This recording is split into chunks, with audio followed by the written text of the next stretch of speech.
Stay on.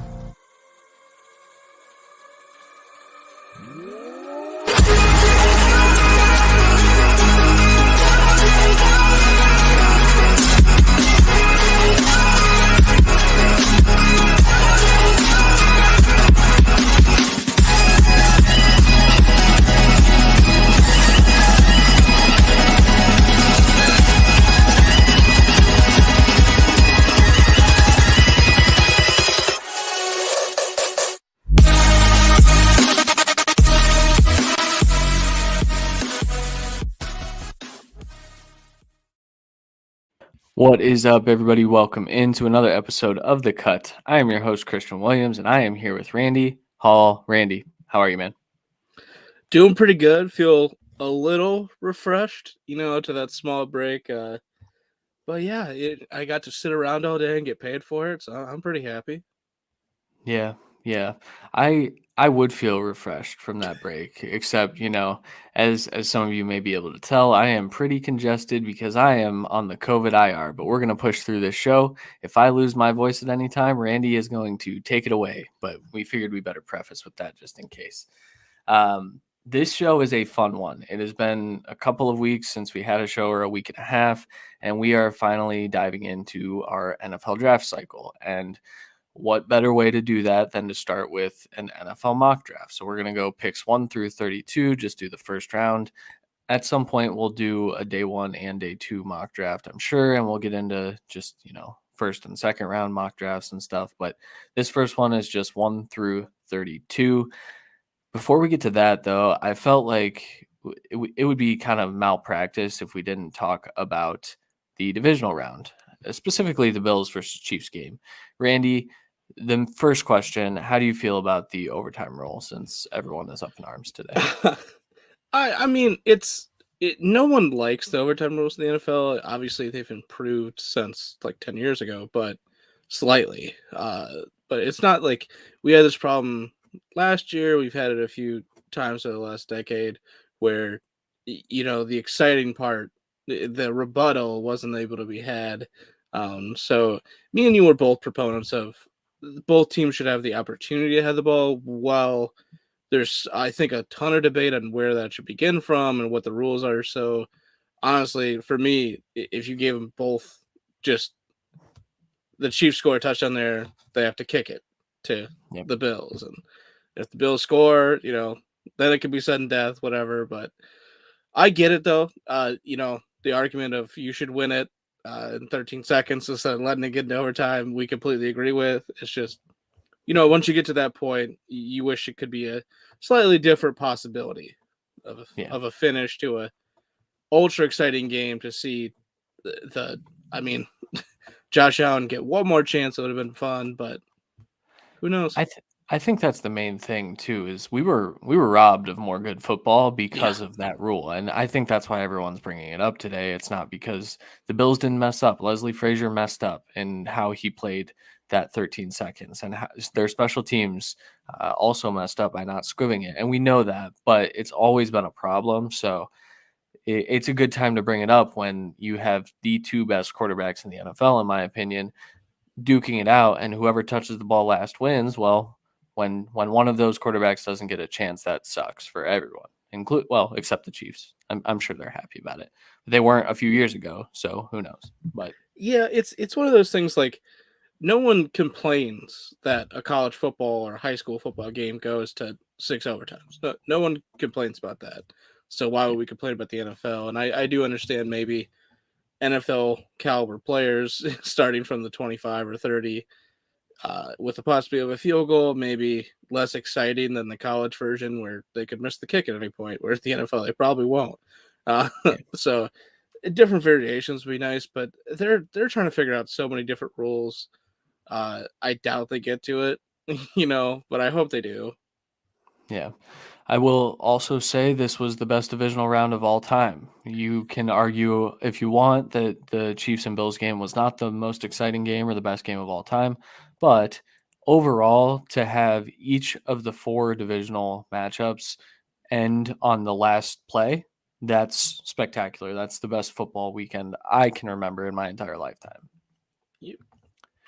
Same here.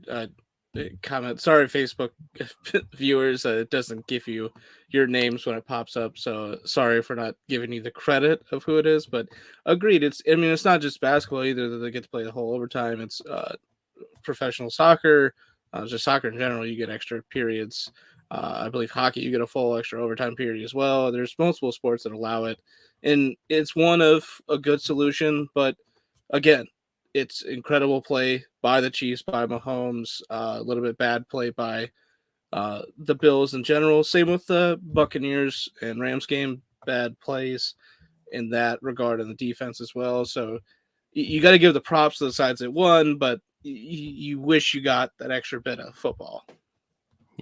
Yep, that's that's pretty much the bottom line. But all right, we have. I know how long we talk on these mock drafts, so let's just get right into it. Yeah. So, excuse me. We are gonna go Jaguars first, and Randy had the first overall pick. Like I said, these are predictive mocks. We're not like doing or taking players that we would take. We're trying to kind of predict what's going to happen to an extent, and we'll give our reasoning behind it. It's a mixture of like what we feel about the player, but also what we think the team will do. So, Randy, go ahead and kick us off. I was going to say other things being clearly a lot of the team needs are more robust than they will be in the next month or so, and some of these teams don't have a coach yet or GM, so a lot of the stuff can shift. There's also some guys on here that we believe will probably be higher up in the draft process come the draft and aren't at this point. They're on the fringe or mid-second round that'll probably shoot up just because of how they test or just pure talent when everyone gets a chance to fully sit down and look at them. So, I don't like being cookie cutter copy and paste of other people, so this should be more fun. But to start that off, obviously Jaguars get the first pick. This is the first team we'll talk about this Friday in the Friday Fixes. I don't know if this is exactly what we're going to get into in that show, but here I'm going Evan Neal for them. I really debated this. For me, it had to be a tackle. Me and Christian both think that there's a good possibility that they trade back with someone wanting one of these blue chip type defensive talents that don't necessarily fit the full needs for the Jaguars. Their biggest need is protecting Trevor Lawrence, plain and simple. I think Aquanu is also a tremendous shout for this pick, but for him having some value with versatility, he's pretty much only played on the left side, where Neal's played over 700 snaps in 3 different positions on both sides of the line. And he's been dominant at both without getting a real chance to settle in at both sides. So I think he's the clear best tackle early on in the process for me as a complete prospect, pass and run game. He does overextend at times, but this gives Jaguars flexibility. They have 3 huge offensive linemen they need to decide in free agency right now, let alone going after other guys with their salary cap. So Evan Neal gives you ability to maneuver that line however best fits. Yeah. Yeah, it's a good pick. I mean, I have my gripes with him. Like you said, he overextends, but I also think that his hand placement when he's, head hunting, I think it's just not refined yet because he was so used to he played guard his first year, and so he was able to just kind of get his head into people and he didn't really have to use his hands. But when he starts to use his length, that's when you say, "Oh yeah, that's an all-pro tackle." In the making, but he has a little work to do to get there, in my opinion, still.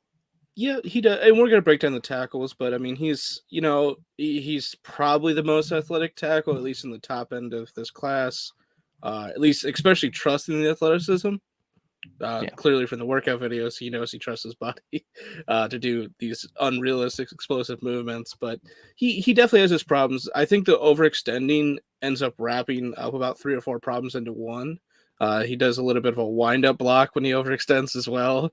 It's almost like he says Kamehameha as he hits them. It's crazy, but when he doesn't do that, he's dominating. Yeah, that's true.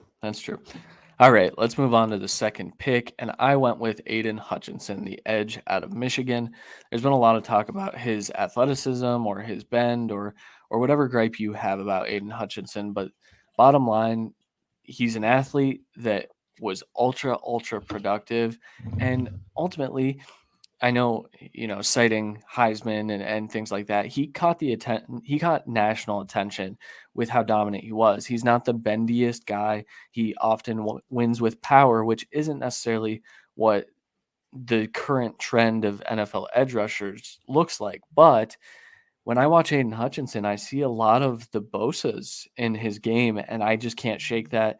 I don't have him as my one anymore. I actually went back and revisited Kayvon, but I do think that he fits what Detroit is trying to build, and keeping him at home makes too much sense. So I rolled with Hutchinson.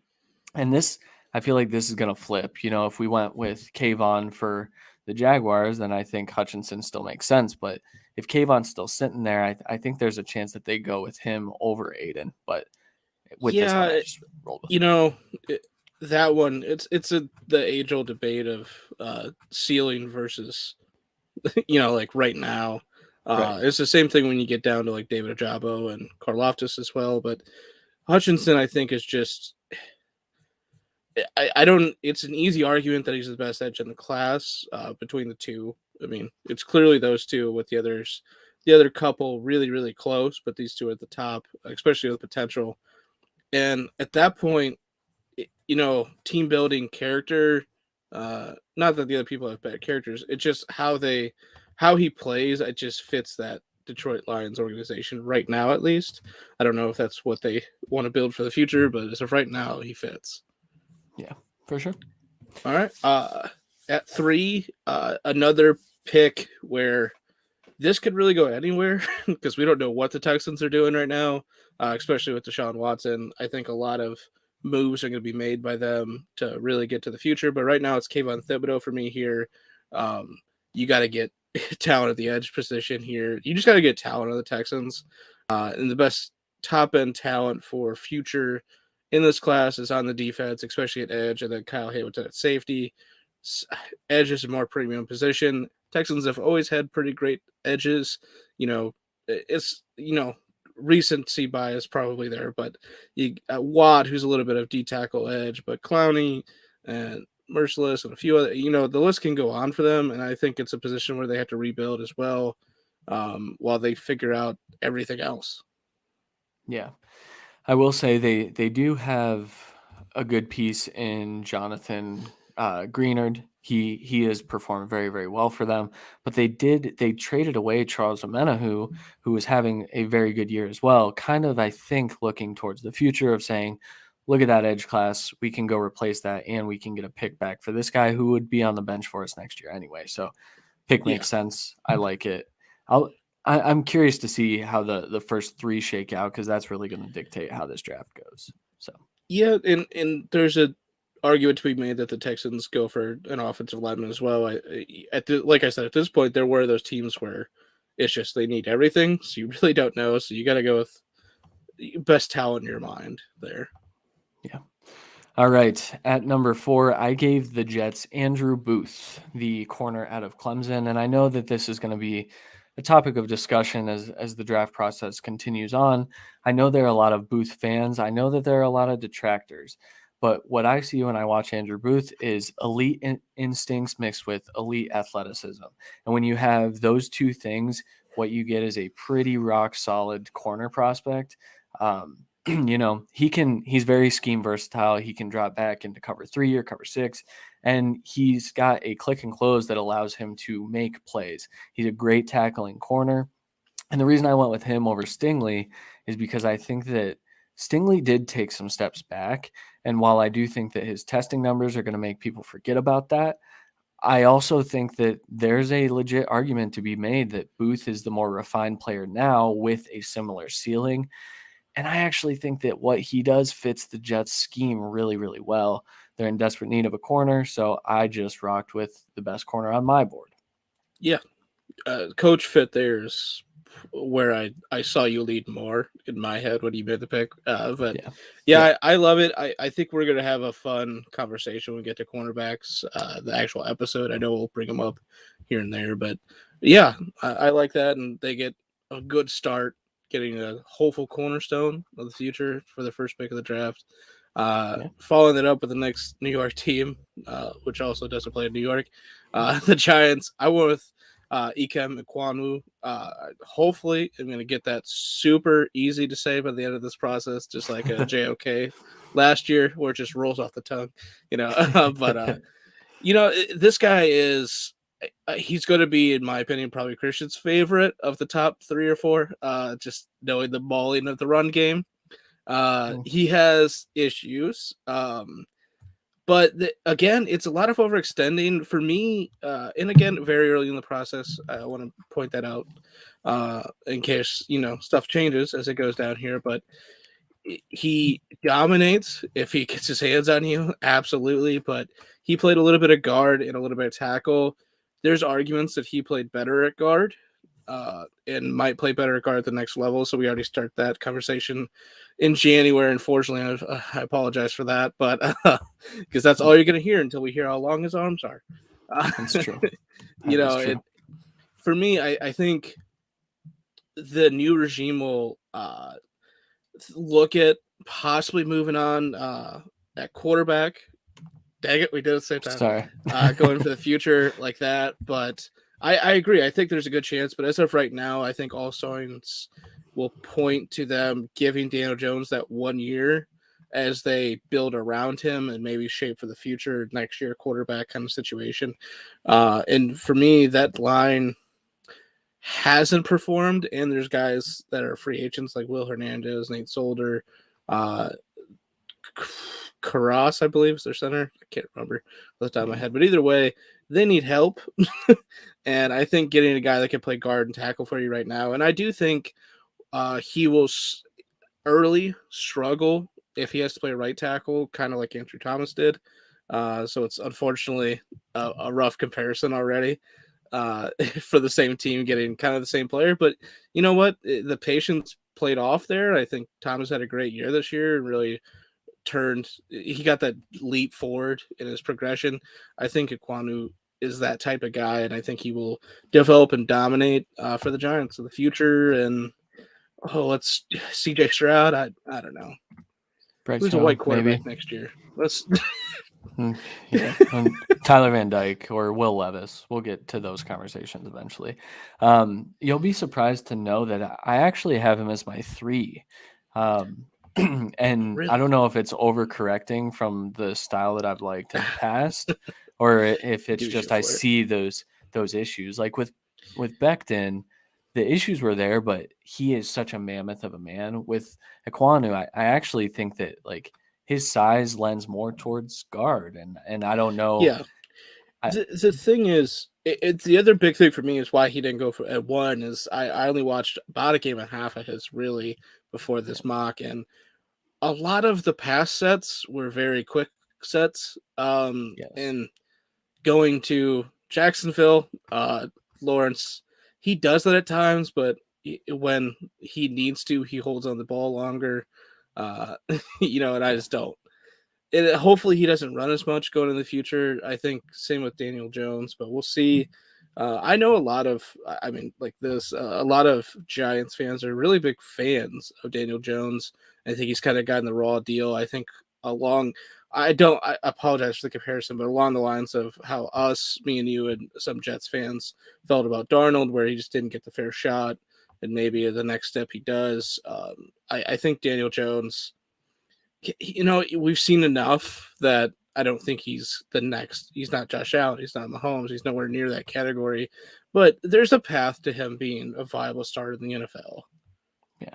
I mean, his ceiling's like Tannehill to me, which is a good ceiling. I mean, dude's gotten paid. Yeah, exactly. So, and he was in the playoffs, and he played terribly. But that is beside the point. They were a good team when they had a line. That's true. That's true. All right, let's move on to pick 6. And I actually we just talked about Ted Karras. I went with a center here for the Panthers and Tyler Linderbaum. I'm telling you, Randy, when I put this in the doc, he said, "Are you sure?" I said, "Yeah, I'm pretty sure, man. Like, I think that this kid could be, I think I have him graded as the highest offensive lineman in this class, whether that's interior or at tackle. I do. He's just as can't miss a center prospect as they come. He's a little undersized, but He is so technical. He is tenacious. He is good in pass sets. He is good as a pulling center. He is good just as a gap scheme blocker. The dude can do everything, and I think that the Panthers need something like that. And Matt Rule kind of talked about wanting to get back to the run game last year, and it didn't happen. Well, this guy will help that, and he'll also give the quarterback a little bit of help, I think, in because I don't know what their quarterback's going to be. I think Linderbaum's going to be able to call out coverages and blitzes and things like that. And they need Yeah, that. They need something like that. he's good. He's really good. Mine was more of it does always feel a bit early for guards if it's in the top 10. It just always will. I think same with safeties, and we'll get to that in a second here. But it's just one of those like positions where you just don't you feel like, oh, man, it's got to be Quentin Nelson, like it's got to be, like Right. that level. I know he's more of a center, but I think he's also possible of playing guard at the next level, especially early. And there's argument that the Panthers need tackle more as well, but they need everything, I think, on that offensive line right now.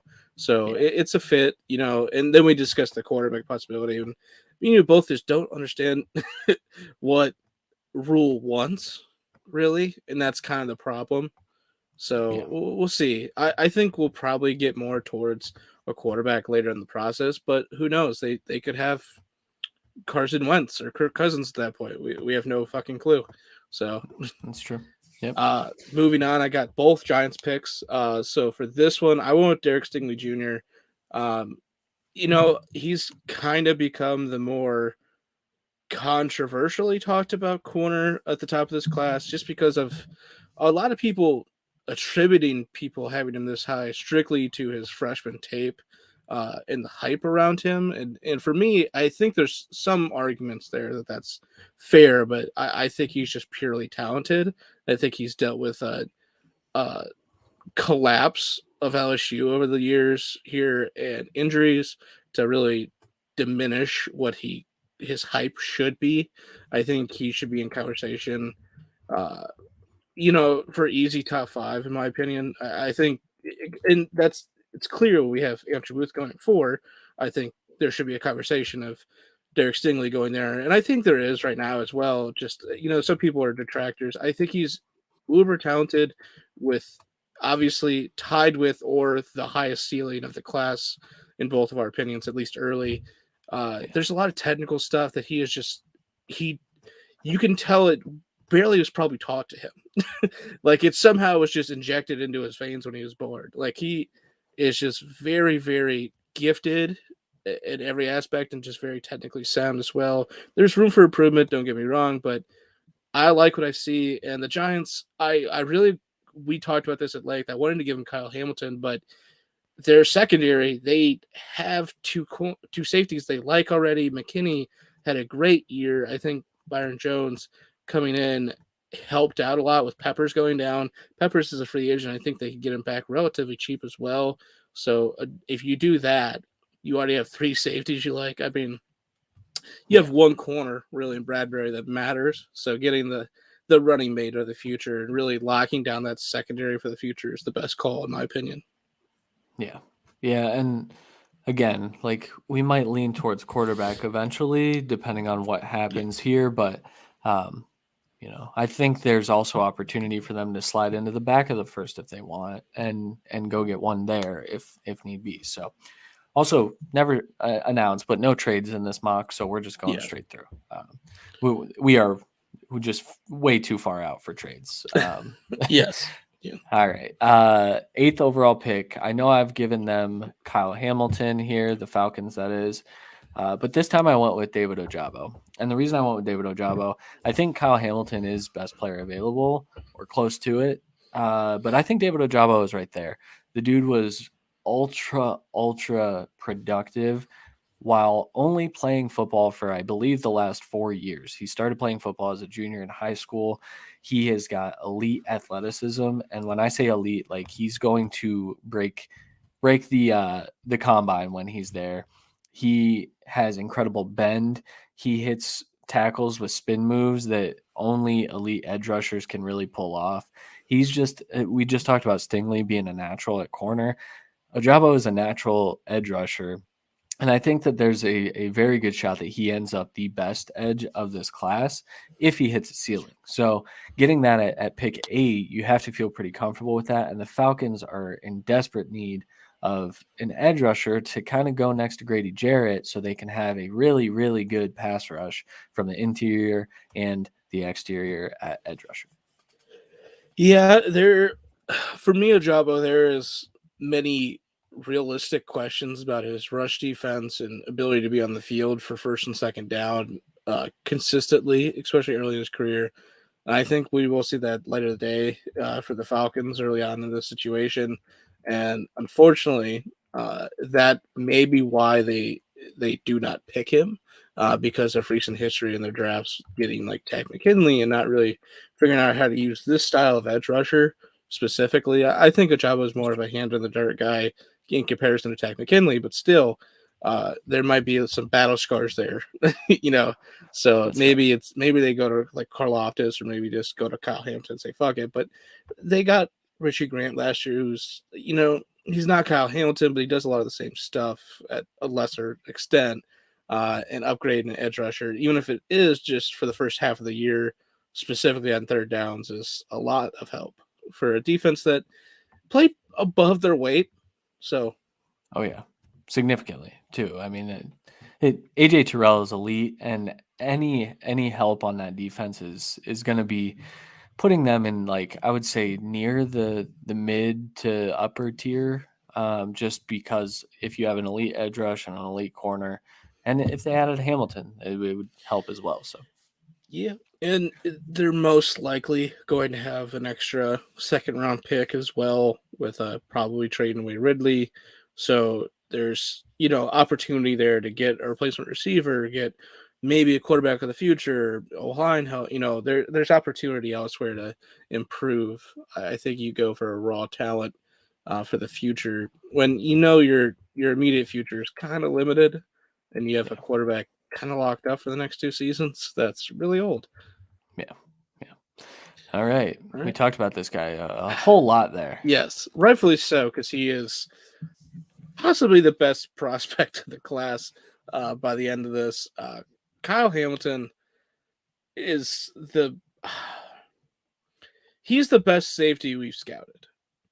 I Yep. think that's pretty plain and simple. And we've only full time really scouted the last 3 years, so I think that's fair to say, where we really haven't had this type of ungodly talent. I think he's deserving of a top 10 pick. Like, no doubt, I think he's deserving of top 5. He is ultra talented. This is ridiculous for the Broncos secondary. Um, and I went Kyle Hamilton here and just make this safety duo the most incredibly scary thing I've ever seen. Akin Yeah. to Legion of Doom, Earl Thomas and Cam Chancellor. Not the same kind of thing. It's not the Basham bro of Cam Chancellor with the freak for safety ability of Earl Thomas. This is a lot of the freak. It's basically two Earl Thomas, and it's ridiculous. This is going to be one of the more fun player comparisons that we get to do. And I'm very curious where we land. I'm not gonna. There's basically any great safety you could think of. They're probably in contention for the ceiling comparison of Kyle Hamilton. But for me, I went here because I believe this is a team that is going to go the veteran quarterback route, thinking that they are with the running back, and this defense is really good. I think they need an edge rusher as well, maybe some linebacker help, but this team isn't that far off with some good quarterback play. So while they have guys like Jerry Jeudy and Javonte on a cheaper contract, I think they go out for a veteran quarterback, and that's why we didn't go quarterback here. So Kyle Hamilton makes the secondary the scariest in the division easy without even thinking about it. Yeah, and He ultimately, may be like, the second best safety in the division already, yeah, especially if Honey Badger leaves. He's a I was free just agent. gonna say maybe third, but probably second. He's a free agent. He This doesn't count. so this this is how you have to go out and build a team to beat the Chiefs and Chargers, right? You Yeah. have to build a crazy secondary, and that's what this would be. I mean, that would I could see them going corner too and just continuing to pump resources into that position. But Hamilton, if you need him to line up in the slot, he can do it. If you need him to line up as a single high safety, which they wouldn't, but they could, he can do it. He can play in the box. Like the dude is just as versatile Well, as they but come. they may. This allows him to because Simmons has done a great job being that like man up against the slot or man up against the tight end guy, specifically in division, obviously, Yeah. or in the box safety a lot of times. And I think you let him just continue to be himself, and you just say, "Well, Kyle's got everything else." So like that's ridiculous, but it's very true. He can go hash to hash on any play, so he is Yeah. elite in that back with that range. Range is elite with the guy. I'll say that already before we're even done. Yeah, I don't want to give the comp that I have just yet. No, no. We'll save that for the Like I said, safety. just think of a good safety and you're close-ish. Yeah, I don't know. very true. All right, let's move on to pick 10, where I went a little against the grain, I guess, but I gave the Jets Jamison Williams. And the reason I did, I think that what they have in Elijah Moore and Corey Davis is good. It's a really nice foundation of wide receivers that win in certain areas of the field. Now, I know Elijah Moore was used as a deep threat at times this year, and he can win that way too. But I think that in an ideal world, you've got a guy like Jamison Williams who can get chunk plays. Very, very, I'm not comparing him to this player, but very similar to Tyreek Hill, where you can throw a screen and you get 10 yards. You can throw a 70-yard bomb and you get 70 yards. Like Jamison is that type of athlete and dynamic player. And I think that people are going to be a little scared off of him because of the injury. I'll tell you, I don't think NFL teams will be because I think that they're going to have enough GPS data to say, yeah, that's the fastest wide receiver. And ultimately, where I think he has some issues, I don't think he's not my wide receiver one. He's actually my wide receiver four. But I think the NFL teams are going to just see his 4.2 speed and say, yeah, that makes an impact. And we've seen it every year. The fastest wide receiver is mostly the first one off the board. We saw it with Henry Ruggs. Jalen Waddle last year was close. I mean, he was right behind Jamar Chase. And Jamar Chase was technically, I think, the fastest last year too. So, Yeah, the only thing first off, you went the injury. Jameson Williams is going in the first round, regardless of what you think because of the injury or not. He's going in the yeah, first. And the later it goes, the worse it is for everyone else. So, uh, you know, yeah, um, the only thing that will possibly make him not be a top 10 like contention pick is him not being able to test at all, which is the most likely scenario. Is he can't do any testing, just interviews, and without being able to show that speed against everyone else at the combine, he may not get this jump up. But I think this is very possible, and this is a team where with Corey Davis and Moore and possibly Crowder returning, they've got some bits and pieces at wide receiver that they can figure it out and let Williams take his time getting back, kind of thing. And this is a for the future move because Corey Davis isn't for the future of the team; it's for the immediate future development of Wilson. Where Moore is for the future, putting Williams and Moore for the next decade with hopefully an improved line and improved play by Wilson is the key to having a chance to win the division yeah. in the future, not next year. In the Yeah, future. and guys, we just saw a prime example of it. But offense is going to win championships. That's just where the league is now, and they need to put as many pieces around Zach Wilson as they possibly can. So Yeah, and Williams, I think, was given the Devonta Smith role and improved upon it in a way. Obviously, he didn't get the Heisman, but he put up those numbers with less time on the field, and he's bigger and faster, and that's ridiculous. much, So, yeah, moving on to the Washington to be determined. yeah, First quarterback on the board, I went with Kenny Pickett. Um, it's it was a tough call here with who they would go with, but I think Pickett is along the lines of what they like in the quarterback so far, what they thought they could get with like a 1 year rental of Fitzpatrick, who I think could be back and give Pickett a little bit of a bridge and or mentor. But it's one of those things where I think Pickett could really elevate and improve this team. And I didn't want to give him to Denver either because they already had a 2 glove experiment. It didn't really work out. So having him go here felt a little bit better. And I think he fits just. I mean, look at everyone, not just Fitzpatrick, but every quarterback they have, like that they're willing to run. They want to run as well to get that extra yard, but they're hold the ball as long as possible. They're going to do everything that they're like fighting quarterbacks is what they like. Maybe not the top end talents, but I mean, this is a team that would love Josh Allen in the pre-draft process, not just like now, like every team would.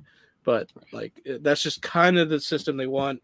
And you're getting a new name, you're rebranding completely. Hopefully, you get a new owner in a couple of years.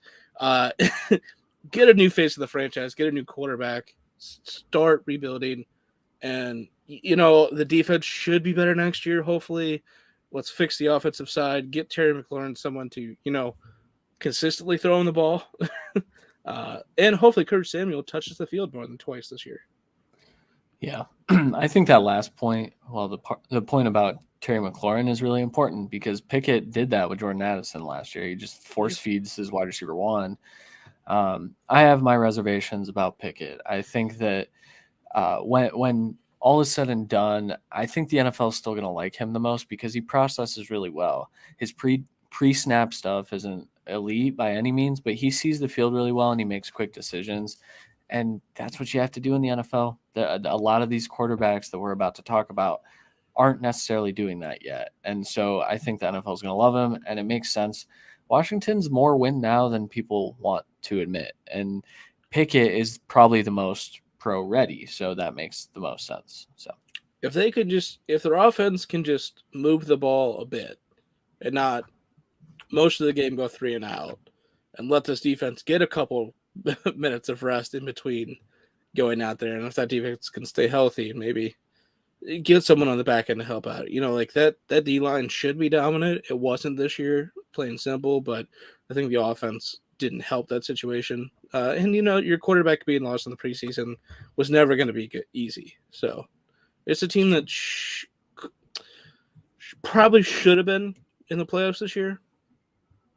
Yeah, you can argue if not been trying to last week of the season. Yeah. So, yeah. All right, next pick, the Minnesota Vikings. I went with Trayvon Walker, and if you notice, I mean, Trayvon Walker is listed as an edge for a lot of people. I went back because as an edge rusher, I think Trayvon Walker is a third-round guy. I don't think he possesses the bend. He's a strong dude, but I just didn't see how he was going to be able to win with that type of play style. And so he got knocked really, really badly in our scale. I transferred him over to defensive tackle, which is A, what he was recruited at, and B, I think that's his natural position. He's a little undersized for that now. I think he cut some weight in order to play edge for that team that had 3 stud defensive tackles. But I think if he adds that weight back on, he can be a really, really good pass rushing defensive tackle. I think he's best in a 3 tech rather than a 5 tech. And when I went and plugged him back in, he turns into a late first, but a first-round player at defensive tackle. And I think that there are plenty of positions that are going to be of need for the Vikings. They are in a rough situation with what might be a rebuild. This could be a quarterback for all we know, but I think they're going to tear down. I really think they'll tear down both sides of the ball, but going and getting a piece like this where you can get some pressure from the interior, I think is important. So I went with Trayvon. Yeah, they need building blocks outside the ball. They have a lot of free agents on the defensive side and not a lot of money or no money. I can't remember what it is right now. They may move on from Cousins, and maybe that helps the situation. But right now, you need a building block for the future. And, he fits what they want in edge rushers, or what the last regime did at least. So I don't know. I think he's very talented. I need to get deeper involved in him, obviously. But I think he's a first-round talent off the top of my head right now. 12 may be rich, but this is the Vikings draft a certain set of players. At least that's what they did. We'll see what the new regime is. Maybe we can change what our opinion is at that point. But as of right now, we got to go with what we know. And Walker fits. I think a couple other guys do as well, but it's not cookie cutter for a reason. So Yeah, exactly. all right, a little bit of cookie cutter here for the Browns. I went with Garrett Wilson. For me, he's the best receiver on the board for what all the Browns want. He's, I think he's a better blocker than Treylen Burks. Um, I don't know about against Drake London how that stacks up, or a couple other guys, but he's willing to participate in that. All Ohio State receivers do. It's just Hartline is a goat. As a coach, he's getting these guys on track. Wilson is a great separator, and he's a good route runner. He's got great hands, soft hands. He makes all the plays. Effort is the biggest thing that the Browns receiving core needs, as well as instant separation. And Garrett Wilson brings that. And at least willingness to be a blocker is another huge part of being a Browns receiver and what this team and offense does. Yeah, I think he's a little bit of a mix between what, Jarvis and Odell could have brought in their primes. I think he's a mix between the two, and I think that's what the offense needs. He's along the same path as Justin Jefferson in my eyes. Obviously, I don't know where he's going to stack up in the grades for the all time, but I'm not saying that's where he's going to end up. Justin Jefferson, where he's possibly the dynasty wide receiver one. But Wilson, I think, is a good fit more than others, and the Browns need wide receiver help desperately. I don't know if that's through the draft or through free agency. They don't have this ungodly amount of money that they always had. It's because they've re-signed people. They still need to re-sign more people. So for me, they let the stragglers of the receiving corps go, possibly let go of Jarvis, bring in some fresh young blood. Yeah. Yeah, they need like 3 wide receivers, if we're being honest, and this is a good start, I would say. Yeah, and there are people saying that Garrett Wilson is slow and he can't make contested catches. Don't listen to them. He's not slow, and he does make catches. He had one drop. Garrett Go ahead. Wilson made one of the best contested catches I've ever saw in like his second game ever at Ohio State. Come on. Yep. And he's only gotten better. Yeah. Yeah, he's crazy. All right. Number 14, I gave the Ravens, begrudgingly gave the Ravens Kenyon Green, the offensive lineman. Kenyon Green, I'll tell you what, I think people are going to be a lot more willing to consider him when they remember that he is naturally a guard.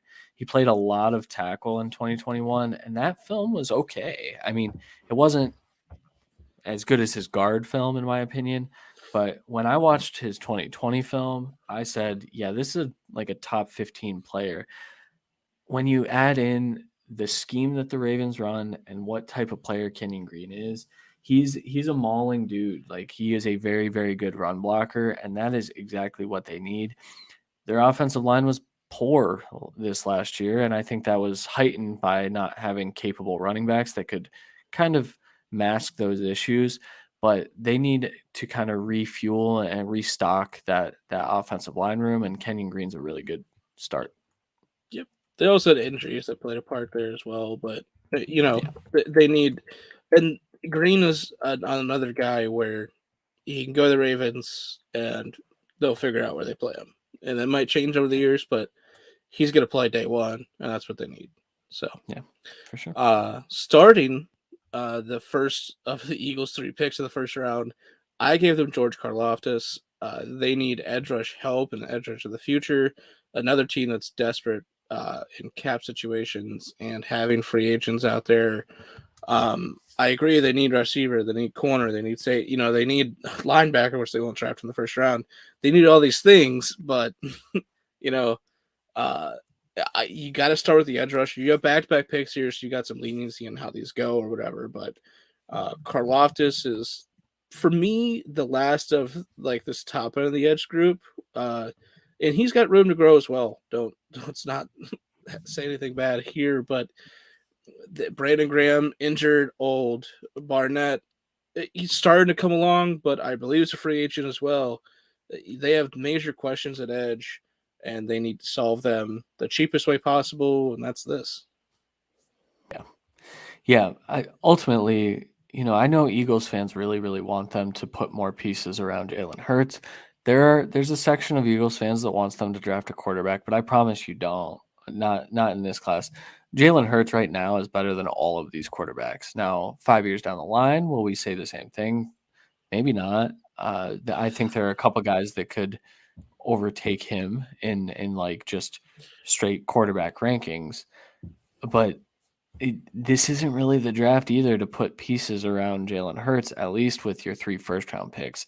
Go fix that defense. That also helps Jalen Hurts, guys. I mean, and we'll kind of get to, some of the. I'm sure there will be a time where we mock a receiver to them because they kind of need one. They need two actually. So I think there's no way they leave day 2 without having at least one receiver drafted, and that's between round 1, round 2, round 3. I think possibility of 2 drafted, I but agree. right now it's you just fit needs, and with 3 first-round picks, you can kind of play around and just fill as many holes as possible. Exactly. Yeah. All right. And then I followed up their first pick with their second pick of the first round, and I Very gave good. them Trent McDuffie, the corner out of Washington. I texted Randy this a while ago just to get it on record, but when I watch Trent McDuffie, I see a lot of Denzel Ward in his game. He's kind of undersized, but he plays big. He's a really good tackling corner. He's as fast as they come. He's very, very sticky, and it's another guy that's very scheme versatile.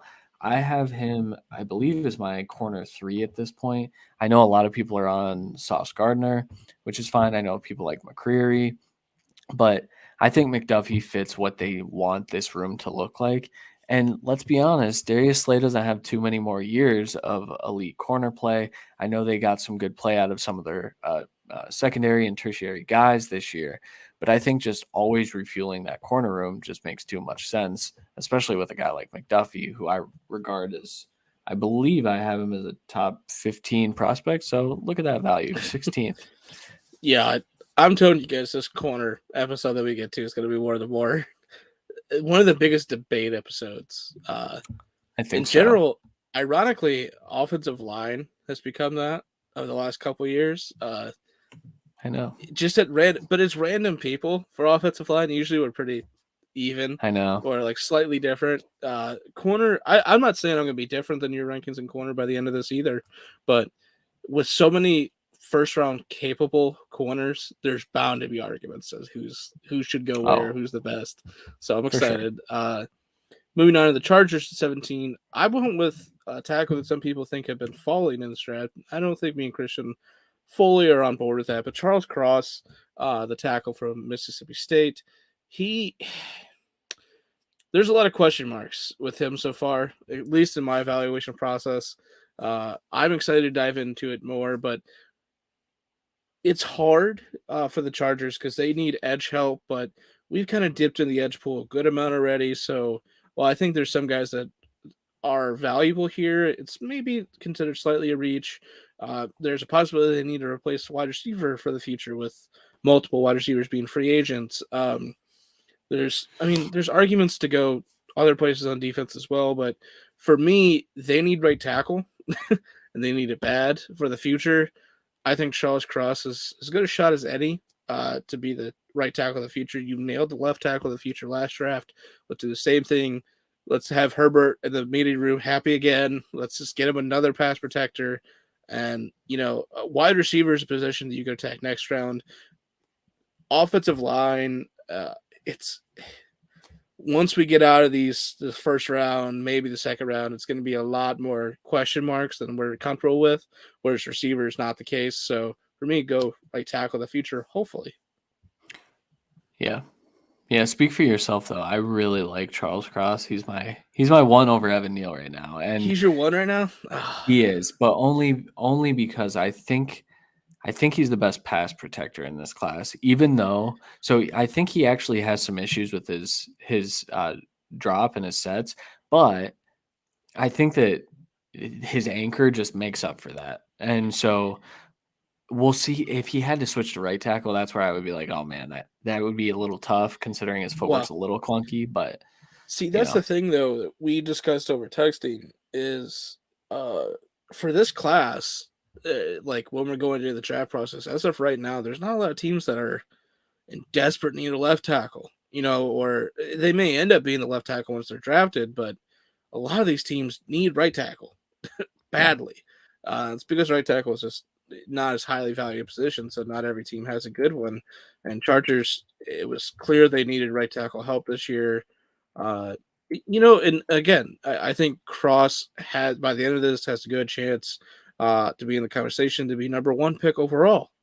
Just because there's a lot of talent there. I think all three of these top three tackles do a good job in the run game. I think there's a lot of question marks in the pass game. Versatility is what gives Neil the edge right now for me. Yeah. And level of competition, let's be real as well.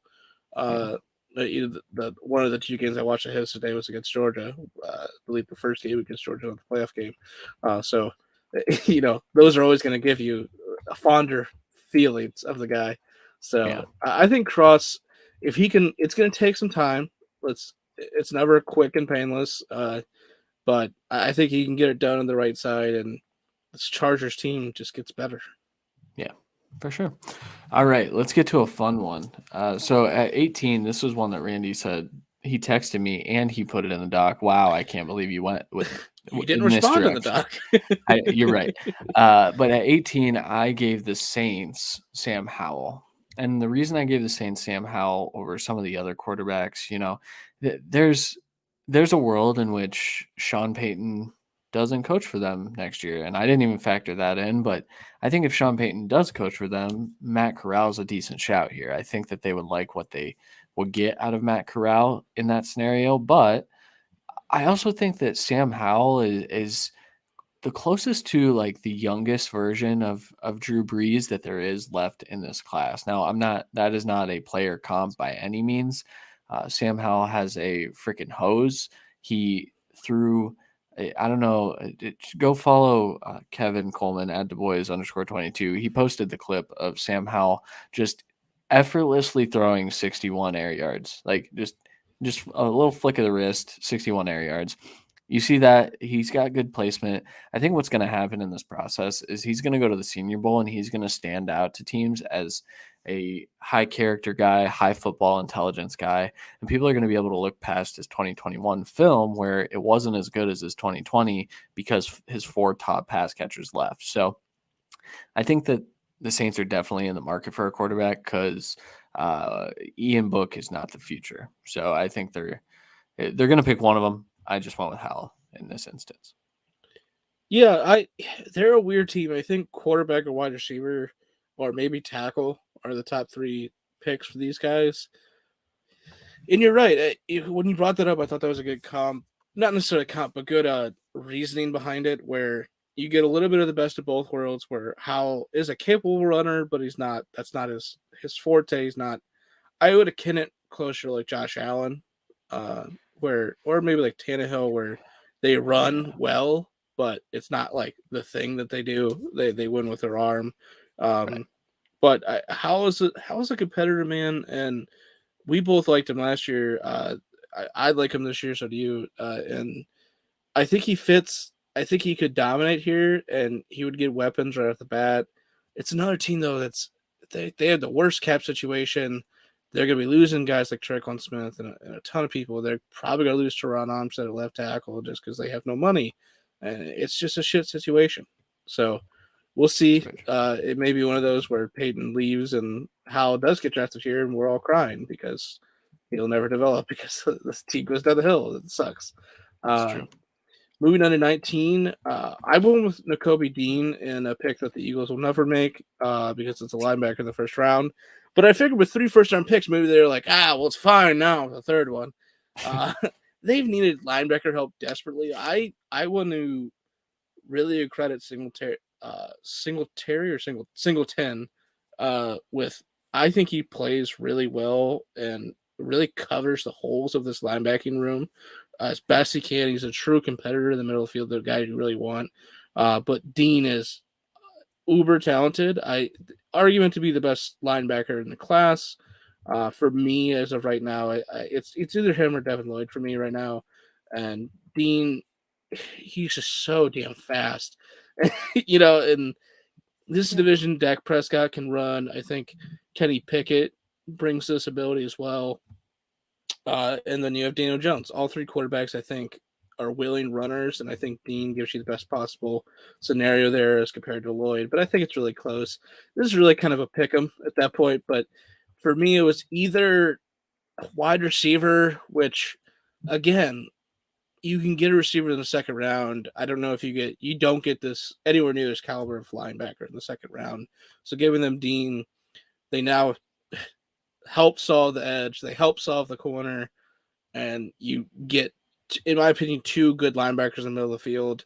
You were pretty set on defense, at least from a young core standpoint. You obviously need to keep pumping in, but with the cap struggles they have for the future, this is an incredible start to the rebuild of the defense process. And honestly, at this point, you could probably spend the next two picks of your draft focusing on the offense because you've done so much to help the defense. You can kind of say, fuck it. Focus on helping Hurts now. Yeah. Yeah. Nakobe Dean is my linebacker one, and I actually think it's that close for me. It's tough to find athletes like that, and he might be a liability in coverage at first. That's okay. He's an athlete. He'll figure it out. I had the same concerns about Micah Parsons, and then he's doing freaking just wild things in coverage immediately. And so I think Dean's maybe not a Micah Parsons level athlete, but he's damn close. So they also just saw that happen across the way in the division. Yeah, and you have good running backs in the division as well, some of the best in the NFL. So you really need good linebacker play. And it's a position that they just refuse to go at, and they need to stop that shit. That's true. That is very true. All right, next pick, I went with Carson Strong to the Steelers. I know that a lot of Steelers fans don't want this, right? They don't want to have another immobile quarterback manning the offense, but I think it's pretty clear that Ben Roethlisberger is going to retire here in the next few days, or maybe after the Super Bowl, whenever it happens. And Mason Rudolph and Dwayne Haskins are not the answer.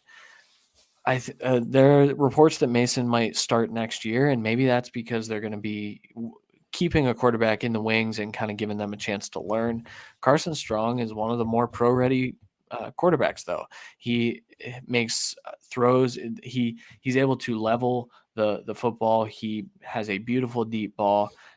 He's a really good processor, and while he doesn't run around the field like Lamar Jackson, he is able to navigate pockets really, really well. And I think that he almost would be a perfect fit for what this offense was supposed to be, which is taking deep shots while also, just hitting the middle of the field, whereas Ben had to hit behind the line of scrimmage because he sucks and is old.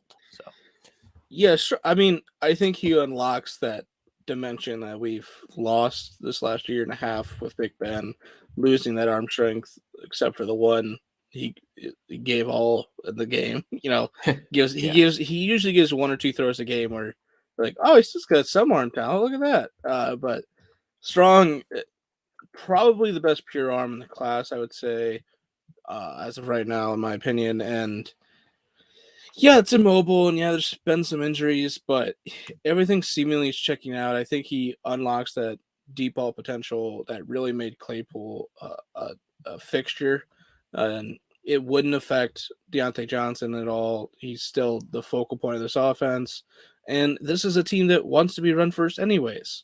They don't need his quarterback scrambling. So they have all that set up. If they can get Strong and have the quarterback of the future, they can spend the rest of the picks fixing the offensive line and getting receiver depth, which they are always great at. That's honestly one of their biggest strong suits is developing and picking good at receiver. So that's true. All right, for the Patriots, same thing with receiver and a few different holes in the defense. So it's kind of hard to pick here. It really came down to, again, you can get receiver help later. I think Mechie is one of the better picks for the Patriots. So, and he's not going the first, in my opinion. So I kind of faded the wide receiver position, became linebacker against corner. I think they try and bring back J.C. Jackson. They have Hightower and Bentley, I believe, that are free agents in the linebacker position. Their linebackers are way too old, way too slow this season, and they got exposed by the Bills because of that. The Bills literally just ran to the outside, and the Patriots couldn't do anything about that. We bring in Devin Lloyd to fix that. Plain and simple. He is a very good linebacker. I believe a fifth-year senior, and he was the catalyst of that Utah defense.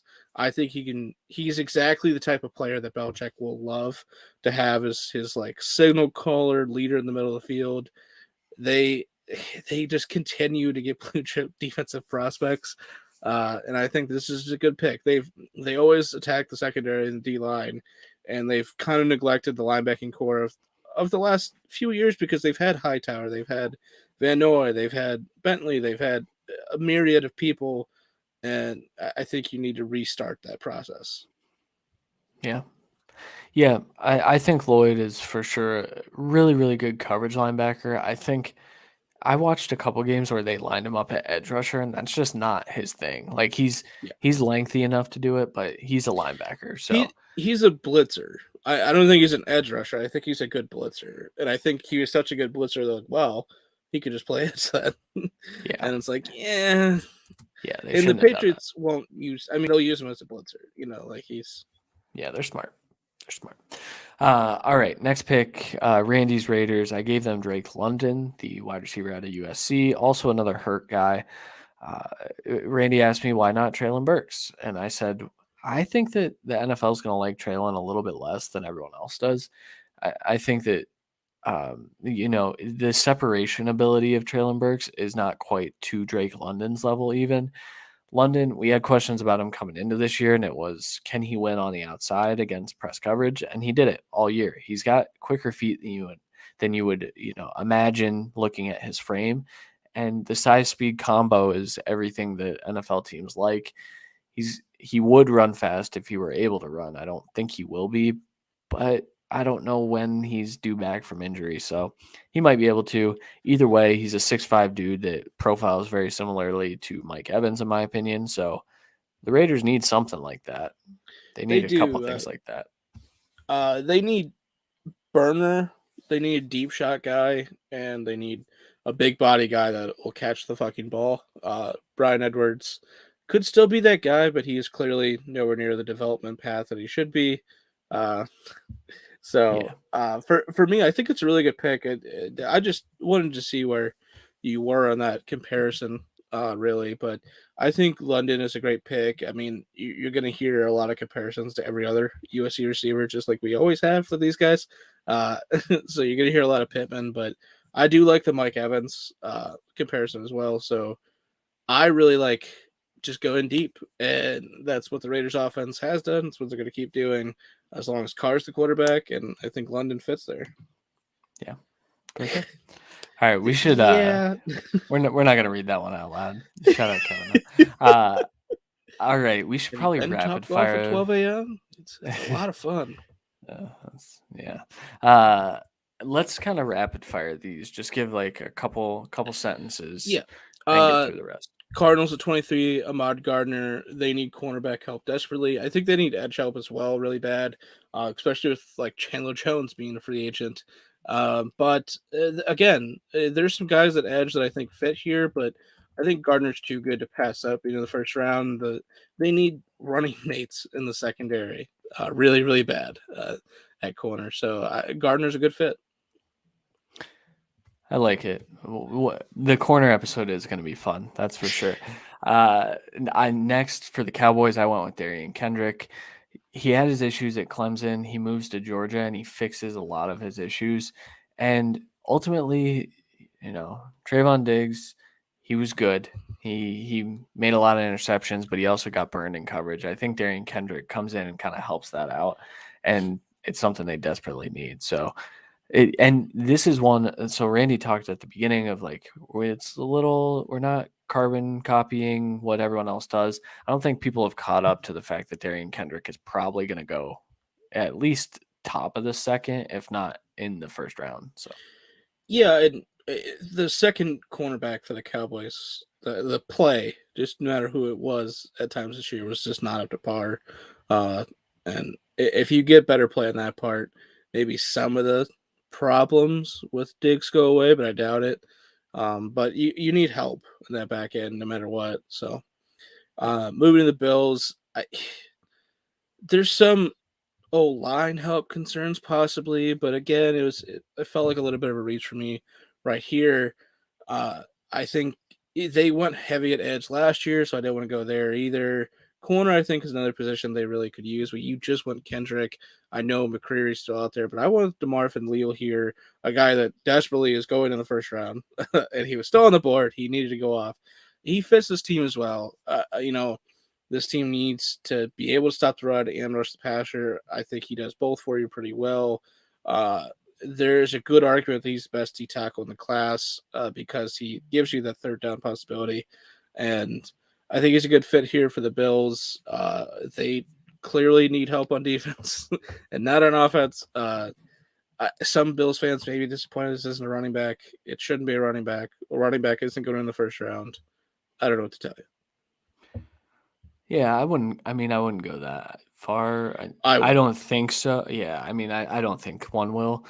The Bills don't need one though. They need an RB2 because Singletary is good, guys. I'm sorry, he Yeah, just is. and if you need a running back too, there's no point in taking a running back two in round one or round two. For running backs, round two is the new round one. That's Yeah, why a ton of them go in round two because the value is there and yeah, they're replaceable. that's true. That is true. All right, at 26 for the Tennessee Titans, I went with Treylen Burks, and I think the reason I went with Treylen Burks is because they were fairly disappointed with what they got out of Julio Jones this year. I feel bad because like the comp for Treylen Burks is very similar to AJ Brown. I don't know if that's the actual comp that we're gonna roll with, but two AJ Brown sounds good. So if it is, It's like, fun. congrats.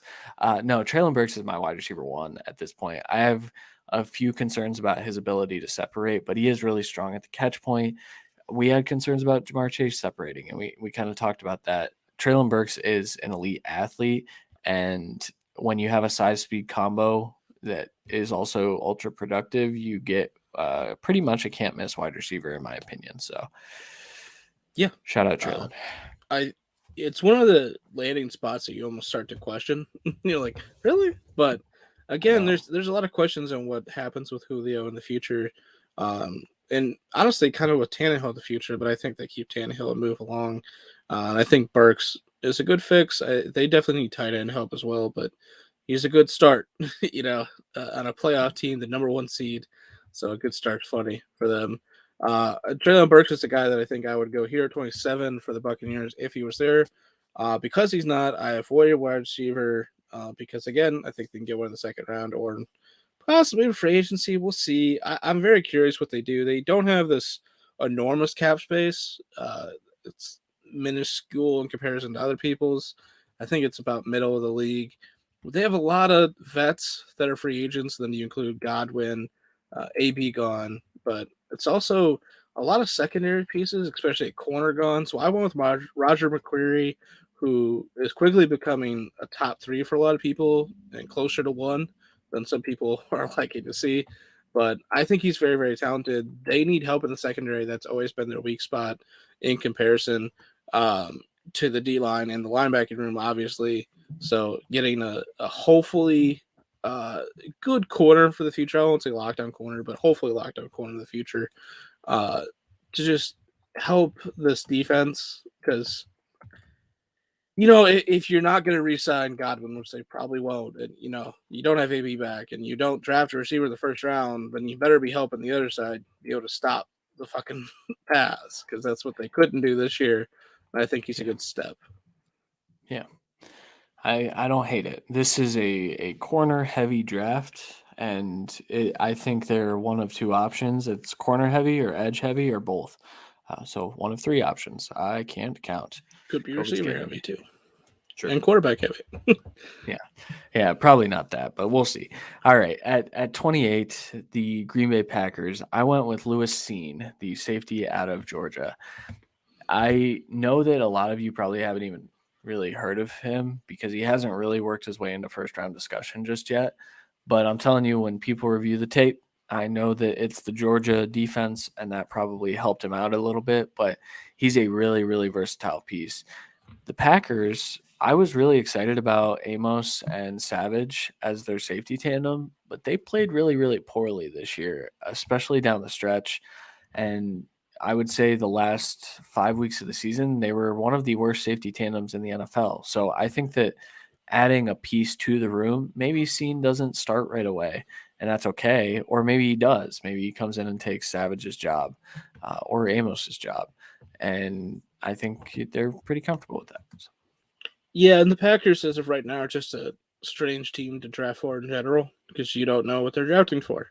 that's true. So, That's very true. And they're a team that doesn't have this, again, kind of the middle of the tier, lower tier cap room. So, Yeah. Bengals, possibly not picking here. We'll see how that goes. But at 29, I want Trevor Penning. They need O-line help, plain and simple. Like, they need some defensive help. I think. I mean, honestly, Uzama is a free agent, so you could argue they need tight end in the future, but I think they probably just bring him back. They have a lot of cap. But you got to really focus on the defense. I think you have edge rushers. I think there's a good argument to go D tackle here, but for me, your O line is dog shit. And if they win this week somehow, which I think there's a very good chance that they beat the Chiefs, they will die. Burrow could get hurt in the Super Bowl because the pass rush of the NFC is going to kill him. Whether they win or lose, it's going to kill him. So I definitely am going to root for him this week, but man, I'm going to pray for his knee that Super Bowl Sunday. Yeah. Yeah, that's very true. I revisited Penning after we did this, and I missed out on some good games the first go round. That dude, yeah, he's good. I actually think that he could go much, much higher than this, which would be Yeah, unfortunate for the Bengals. So, I think he's going in the first. I yeah. think that's a lock at this point for me. And I think it's pretty good. We have what, four pure tackles? Well, obviously, they could be guards in the next level, but consider pure tackles going as of pick 29. And I could easily see a couple more creeping in. Unfortunately, that may be the peak of the class. Huge drop off past then, but that's why the Bengals have to nail it here. Yeah, for sure. Speaking of a team that desperately needs to nail offensive line, the Dolphins are picking at 30 because they have whose pick? The Whose pick Rams. is the Rams pick? No, not the Rams. They have the fuck. Who is it? The 49ers. The 49ers, thank you. I was Yeah, like, duh. no, the Rams is the Lions pick. Duh. Yeah. So at 30, I gave the Dolphins Zion Johnson, the guard out of Boston College. Again, not a guy that really works his way into first round discussion, but when I watch his film, I see a borderline first round player. I don't have a first round grade on him, but what he does well is exactly what I think that the Dolphins wanted to build. This is why I said I'm a little skeptical that there won't be a running back in the first round because I think the Dolphins could absolutely do it here at the back of the first. But I think that getting a guard that they can actually play and feel comfortable with is much, much more important than getting the running back, where they can get the running back on day two. So Zion Johnson, I think you'll hear his name a little bit more as this process continues. Yeah, and those are two smaller school offensive linemen. I know Boston College is a little bit bigger than Northern Iowa for Penning, but they're not viewed as like top end colleges necessarily. But when you get to offensive line, Northern Iowa is kind of becoming one of those teams you have to look at for offensive line. So good for them. I think Penning is the next line in that. And I think Johnson has a clear path to becoming a first rounder, especially with a lot of these teams needing offensive line help late in the draft. So with the Lions here getting the 49, the Rams pick, God dang it. I want quarterback of the future, a guy that should not be here at 31 in draft like reasoning. He won't be here at 31 in draft reasoning. But when we get through this process, it's going to be a reach for both of us to have 2-3 quarterbacks that are first round graded. a reach for that. So I think Corral has a chance to be first round grade. I think he's probably going to end up as a top end second round grade for both of us. And, that's why he's here, because pure talent wise, he has a ways to go, but he's a little bit of for me, he's the best mixture of the run pass, Konami code quarterback of this draft, because he's, like Howell and Pickett did great jobs running the ball this year and have in the past, but they're more passing quarterbacks, and they have their struggles there as well. Corral has the struggles with his arm and on the ground as well, but he has a path to becoming a really good quarterback because of both of those, and he gets to sit here. I think all these quarterbacks could use with sitting a year. They won't. And I think Corral will sit for at least the first bit while Jared Goff takes it, who again played like shit a lot of the year, but also played with more heart than a lot of the quarterbacks I saw this year. So for me, I think he, with this coaching staff, is going to earn himself the ability to start the first part of the season at least, and the contract isn't going to go away, so he's going to be on the team, I'm sure. But getting your quarterback of the future here at 31 is incredible, and I think Corral he has one of, if not the best chance of this class to be in 5 years, be one of the guys of the NFL. He won't be in the same class as Mahomes or Allen, in my opinion, but he can be one of the guys. And especially with that rushing upside, he's going to be a fantasy darling. Yeah, I'll put this take out there right now. There is not a single quarterback in this class that has a range of outcomes that even comes close to Mahomes or Allen. And no, but being a top 12 quarterback matters. I think you're on the right track with Corral being one of those guys. I do have issues. We'll talk through that in the quarterback episode. Yeah, none of these quarterbacks, for the record, there's no prospect that doesn't have issues. And I mean, true. Kyle Pitts has issues. Kyle Hamilton has issues. Micah Parsons has issues. Myles Garrett had issues. Clowney definitely had issues. There isn't a lot of can't miss prospects. Right. And that's why me and you kind of pushed back so hard on that last year, as we were getting a bigger following. It just kind of needed to be said, and nobody was doing it. Unfortunately, you took more of the brunt of that, thankfully. But sure did. Plain and simple, everyone has to develop. Everyone, especially quarterbacks, has to get better at processing, going to the next level. It is a huge leap that people don't equate as much when they're outside looking in, especially looking at stat sheets. But Corral, I think, once we get to testing and everything, because he'll be fully healthy easily by then in pro day, he's going to show out, and he's going to be a lot of people's favorites. Yeah. All right. And then I finished off this mock draft with Jahan Dotson at wide receiver for the Kansas City Chiefs. We do this every year. We mock a skill position to them because they blew our minds and took Clyde Edwards-Helaire a couple years ago. And here's the thing, guys.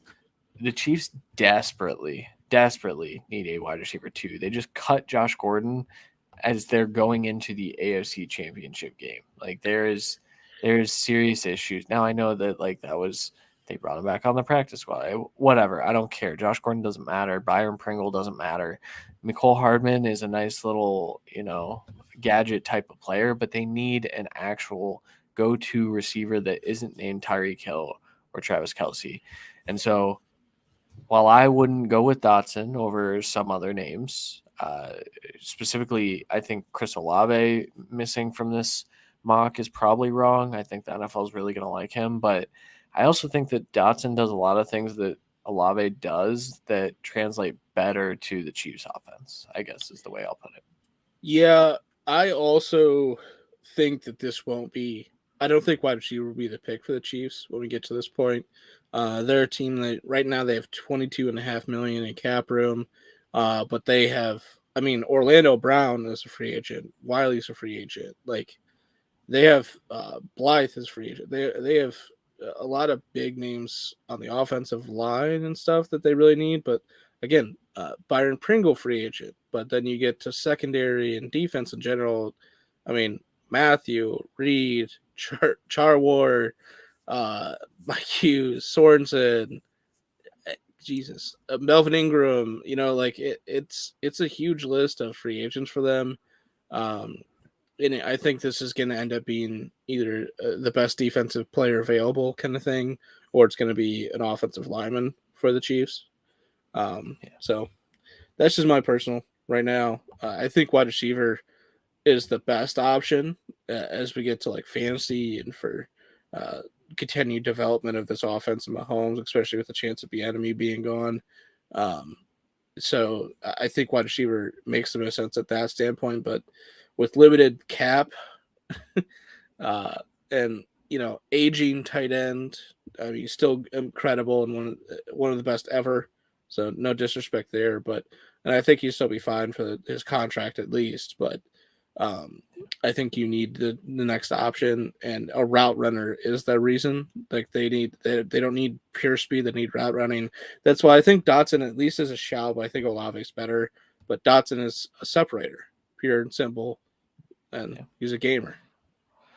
Yeah, I mean, there's a world in which Burks doesn't even go in the first round because Dotson and Olave, as pure separators, stand out to NFL teams, and like they're fast and small is kind of where the NFL's headed.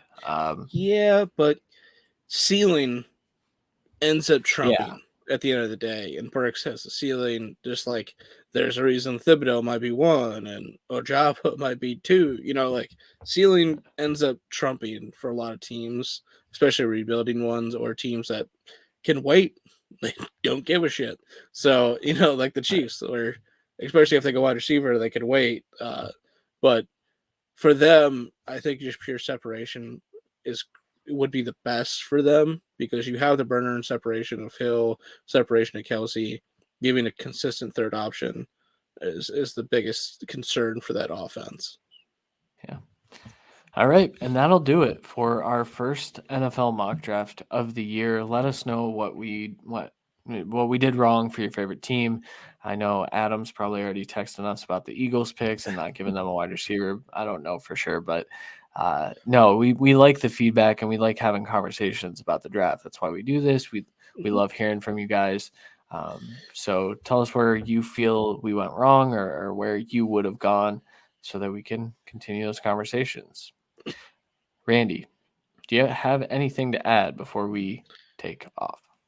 Uh, well, um, schedule wise, I'm not quite sure if we have any other shows this week from other participants, but for us, we will as long as nothing else happens. Obviously, Christian's health barring this, but we will have our first Friday fix this Friday with the Jaguars. Worst case, if he can't speak, maybe we'll do in more of an article for him this week just to get it out there. But we're starting this week regardless, one way or the other.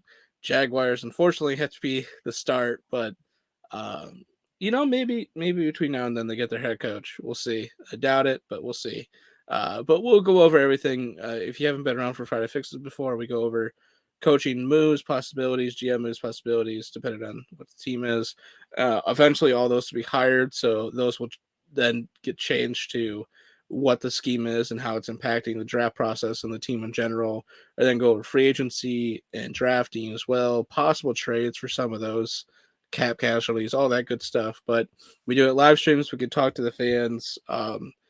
We had some good conversation with fans during those streams last year. During the streams, during Yeah, mock drafts, it gets a little iffy when you that's post to true. different websites. But during the streams, we had some pretty good conversations with people. It will be the shows that we bring in more guests. I know for a fact Adam will be on whenever we talk about the Eagles. Most likely, Sweet will be on when we talk about the Broncos. Most likely, Sean's on when we talk about the Browns. Just for the common co-host, but maybe we can get Kevin on for the Cowboys, Jeff for the Bill. Like if we get to those teams Yeah, necessarily. But yeah, we have plenty of friends that work with us on this network, or just friends in the industry that we are going to try our best to get on for those episodes because those are really fun, and you get our outside perspective as well as pure fan perspective, and also people that look at the process as well. But you get a little bit of both, and it's you get more insight, and hopefully we can get close to what will actually happen. yeah, yeah. And like talking through tendencies, it's always nice to have people who are close to it. Yeah. Sometimes, I mean, He going to Browns fans right now probably isn't the best idea. Sean will be Yeah, reasonable, but but like we're also Browns fans, so like it's I know. we'll Yeah. be able to cut between, but Yeah. you gotta remember right now a lot of people are mad about how their team finished or how they lost for this last weekend maybe, but once you get closer to draft time, all that goes away. I will say there will be no guests this Friday because most of the time Jaguars fans don't like us that much. I don't know why. I feel like every time we've been right, but here we are. That's true. That's very true. So, all right. And like Randy said, so we'll be doing Friday fixes every week. We'll also have our normal live stream on Mondays. And then there will, I'm sure, be episodes mixed in there, here and there. I don't remember what the schedule looks like. There's one week we have to do Wednesday instead of Monday, but we'll keep you guys posted as the Yeah, weeks I go mean, on. life happens. We're gonna have to travel at different times and like stuff like this. Like you're sick, you know. Yeah. Uh, but I know next. So we have Jaguars Friday fix this Friday, and next Monday we're doing a Senior Bowl preview because the Senior Bowl is rapidly fucking approaching. Uh, there's a good chance the Friday fixes go along with what teams the draft order, but there are some teams that we're gonna delay because of waiting for hires or move past because we just don't want to talk about them because there's nothing really to do. But we'll see. Right. The ones we already covered, like we also already talked about, we're clearly going to do because we're excited to do it. But yeah, just for reference, that should be where it goes, and then basically Senior Bowl preview, then another Friday fix, and then go over what happened in the Senior Bowl and maybe another topic or two. But yeah, this process is rapidly fucking moving. Yeah. Yeah. We're already there. They're printing off the credentials at the Senior Bowl today. So, crazy time, Sheesh. but I'm very excited to be talking about all this stuff. I've gotten to 140-ish prospects graded, so hopefully we can give you some insight. We're gonna have news on the draft guide here in the next few weeks, I think. So a lot of good stuff. But hopefully I don't have COVID this whole time, and Right. it's easier to talk when we're on here. So all right. Well, that'll do it for this episode. Make sure you check out all the other podcasts that are on here. I think DFS Deep Dive might be doing an AFC NFC Championship game look at the DFS slate. I'm not entirely sure though. But otherwise, for Randy Hall, I'm Christian Williams. We will talk to you guys on Friday. Later.